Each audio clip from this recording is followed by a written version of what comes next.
যদি লা ইলাহা ইল্লাল্লাহ এর আদর্শকে রক্ষা করে কবরে যায়, তাহলে সে দোজখে গেলেও কালিমার আদর্শ রক্ষা করলে আল্লাহ তাকে দোজখ থেকে বের করে হলেও আল্লাহ তাকে একদিন জান্নাত দান করবে। নবী বলেন, সবার পরে যে কালিমাওয়ালা জান্নাতে যাবে তার জান্নাত হবে এমন পৃথিবীর 10 পৃথিবীর সমান। আপনারা যদি তওবা করতে পারেন তাহলে হতে পারে আজকের মাহফিলের তওবাও আপনার জান্নাতের কারণ হবে। কারণ এক হাদিসে আছে, আল্লাহর রাসূল বলেন, যাদের মুখে আছে লা ইলাহা ইল্লাল্লাহ তাদেরকে আল্লাহ তাআলা বাহানা বাইর করে করে তাদের মাফ করবে। আল্লাহু আকবার, জোরে করে বলেন। বাহানা বাইর করে করে তাদের মাফ করবে। এইটা বুঝাইতে যে আল্লাহর রাসূল বলেন, সহিহ হাদিসের বর্ণনা, আল্লাহর রাসূল বলেন, হাসরের মাঠে 2 কালিমাওয়ালা যাদের কোনো নেকি নাই, 2 জনকে আল্লাহ তাআলা দোজখে যাইতে নির্দেশ করবেন, যাও তোমরা কালিমাওয়ালা কিন্তু ইবাদত করো নাই, যাও দোজখে চলে যাও। হাদিসে আল্লাহর রাসূল বলেন, 2 জন দোজখের দিকে যাইতে থাকবে, কিন্তু এই 2 জনের একজন বারবার আল্লাহর দিকে ফিরা ফিরা চাইতে থাকবে। আল্লাহ তাআলা তাকে বলবেন, এই কালিমাওয়ালা দোজখে যাও কিন্তু ফিরা ফিরা আমার দিকে কেন চাও? বান্দা তখন বলবে, আল্লাহ, আলেমদের মুখে ওয়াজে শুনেছি তোমার রহমত অনেক বড়,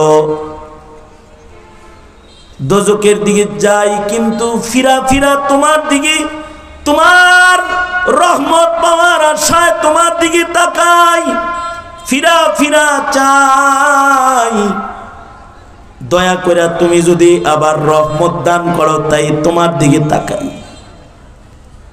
আল্লাহর রাসূল বলেন, লা ইলাহা ইল্লাল্লাহ কালিমার এত দাম, আল্লাহ তাআলা এই বান্দাকে তখন বলবে, তুই কালেমাওয়ালা মুমিন, তাই আজকে তোর রহমতের আশা করার এই আমলটা আমার কাছে ভালো লাগছে।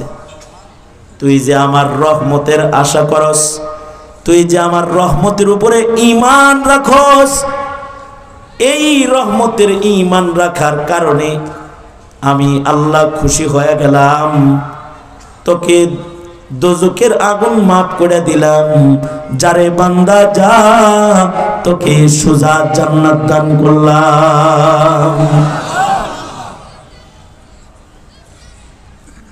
কালিমাওয়ালা যারা ওয়াজ মাহফিলে বসে, আল্লাহর রাসূল সহিহ হাদিসে বলেন, তাদের এই বসার ঈমানটা আল্লাহর কাছে অনেক পছন্দের। আল্লাহ তাআলা নিজেই ফেরেশতাদের সাক্ষী রেখে বলেন, ওরা বসছে তো আমাকে পাইতে চায়, তোমরা সাক্ষী থাকো, আমি ওদের হয়ে গেলাম, ওদের গুনাহ মাফ করে দিলাম, ওদের দোজখ থেকে নাম কেটে দিলাম, ওদের সবার নাম জান্নাতীদের খাতায় উঠায়া দিলাম। আল্লাহু আকবার কাবীরা। কালিমাওয়ালার কালিমার অনেক দাম। আল্লাহর রাসূল বলেন, এই 2 লোকের ভিতরে আরেকজন দোজখের দিকে যাইতে থাকবে, সে পেছনের দিকে তাকাইবে না, দোজখের গেটের কাছে তাকে ফেরেশতারা নিয়ে গেলে আল্লাহ তাআলা ফেরেশতাদেরকে বলবেন, ফেরেশতারা আমার বান্দাকে আমার দিকে ফিরাও, ও কালিমাওয়ালা ওকে আমার দিকে ফিরাও, আমি ওর সাথে কথা বলবো। ফেরেশতারা বান্দাটাকে আল্লাহর দিকে ফিরাবে। আল্লাহ তাআলা বান্দাকে বলবে, বান্দা দোজখে যাইতে বললাম আর দোজখের দিকে যাইতাছো, তোমার পাশের লোক ফিরে ফিরে চাইলো, তাকে মাফ করলাম, তুমি একটু চাইলাও না, কেন আমার দিকে তাকালে না?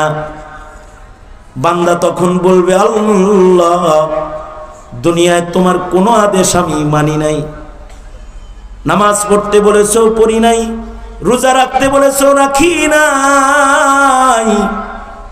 শরীয়তের আদেশ অমান্য করেছি, তোমার হুকুমকে দুনিয়াতে বরবাদ করেছি, পালন করি নাই। আজকে কোটি কোটি মানুষের সামনে তুমি আমাকে দোজখে যাইতে আদেশ করেছ। আজকে তোমার এই আদেশটা আমি পালন করতেছি, যেন তোমার বান্দা হিসেবে নিজের দাবি করা যায়। আজকের আদেশটা কমাস কম লঙ্ঘন না হয়, তোমার আদেশ পালন করার জন্য আমি দোজখমুখী হচ্ছি।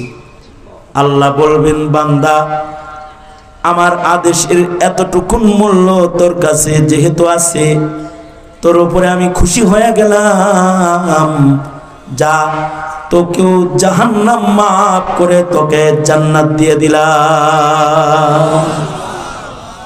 কালিমাওয়ালা লা ইলাহা ইল্লাল্লাহ, যার মুখে আছে লা ইলাহা ইল্লাল্লাহ।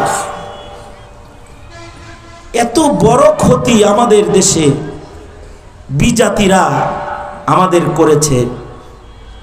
আমাদের সন্তানের মুখের এই কালিমাটাও ওরা কেড়ে নিয়ে গেছে। আমি তো প্রকাশ্যে